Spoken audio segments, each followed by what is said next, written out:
Miss Iraq Sarah Idan posted a selfie with Miss Israel on Instagram a few days before the Miss Universe pageant.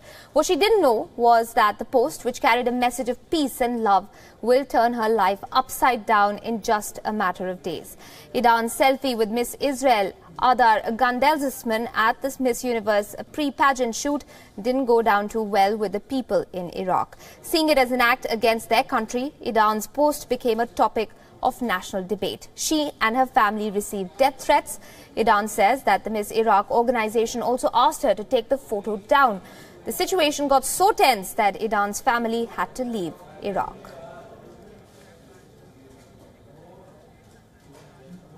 And joining us on the broadcast right now is Miss Iraq Sarah Idan. Sarah, thank you very much for speaking with us. Did you ever think that your selfie with Miss Israel would lead to such an outcry? No, I wasn't even thinking about that because I lived, past few years in the U.S. and I had no idea about all these problems was going on between Iraq and Israel. But can I ask you if you feel regret about posting that selfie? Yeah, definitely. No, I'm just telling you. Yeah. Right. Sarah, did the Miss Iraq organization threaten to strip you of your title? And if yes, at whose behest do you think that they did that? They threatened me in a way, like they kept asking me, take it down, take it down. They said, you will lose this title because you're not representing Iraq. Iraq doesn't have any relations and you're doing this. You're representing yourself. And I explained, I said, it's already been posted and I'm not supporting the Israeli government. So I said, the best thing I can do is I will write another post saying, hey, this is just a message of peace. This is not I'm not supporting the Israeli government. What I was telling you is, no, I don't think the Iraqi government is behind them threatening me. That was just the director. He was very unprofessional. And it's not the first time he threatened to take my title. He was born 1990 and very immature. All right. So you're saying it was the organization that intimidated you. Do you have evidence of that intimidation? Can you share it with us? I have evidence, but I'm not gonna share it with you, especially because I still have the contract with Miss Iraq. And they haven't reached to me, and I'm waiting for them to reach to me about all of this. The only reason I said I have an evidence, which I do, because they said that they didn't say anything and that they told me to make the post. And I have messages, a screenshot that says they were asking me, trying to force me to take it down. And I said, no, I'm going to make a post. It was my idea to make the post. So, yeah. Okay, so the Iraqi government's not reached out to you, but if you had a message for them, what would that be? To the Iraqi government, I don't know what to say, to be honest. They're quiet. They have been quiet since I was elected to represent Miss Iraq in Miss Universe. And since the picture and everything, not even the Iraqi press have reached me. No one have spoke about any of this. No government officials, no public figures. I don't know what to say to them because I don't know what they're thinking right now. All right. You weren't alone in that picture, of course. Miss Israel was there as well. Are you in touch with her? Can you tell us about how she's reacted to the entire controversy over the photograph?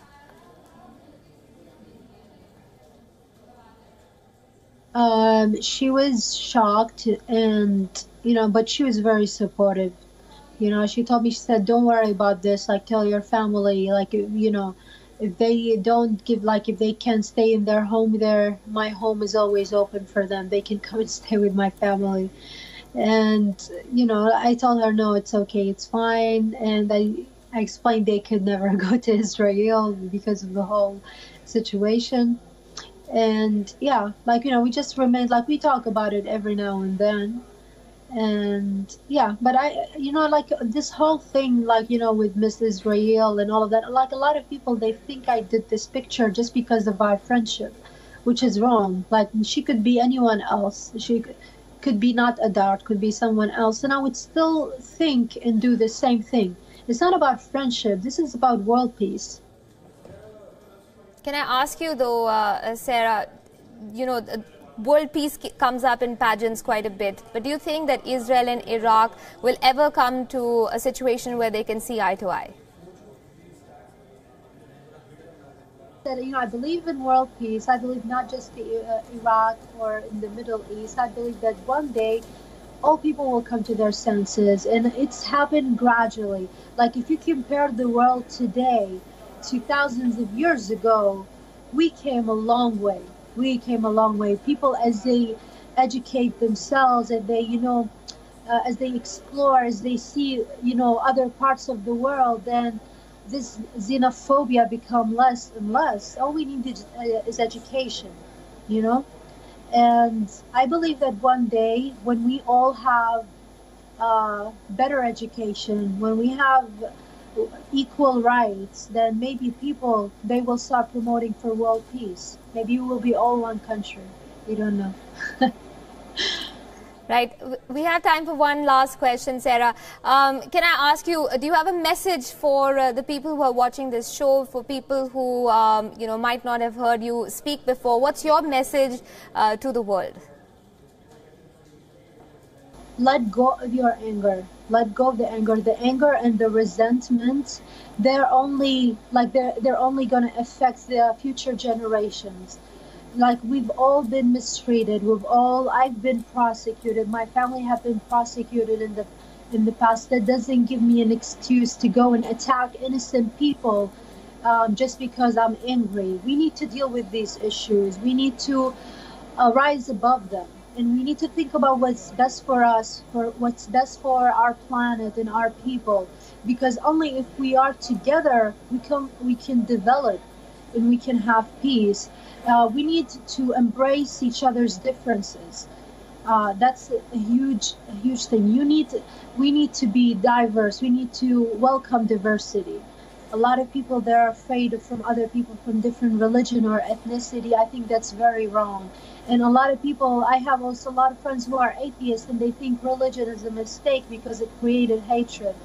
I don't think so. I think that some people have made it look so bad. Some people have used the name of religion to to work for their own agenda. Sure. And to do terrorism and these kind of things. And they use the weak people or the miseducated person, someone who doesn't know much, to do that. It's not the religion itself.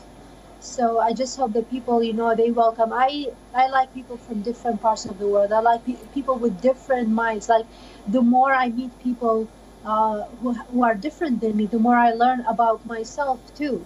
And it's just beautiful. I mean, imagine if we all had the same ideas and ideologies. Imagine if we were all the same. The world would be very boring.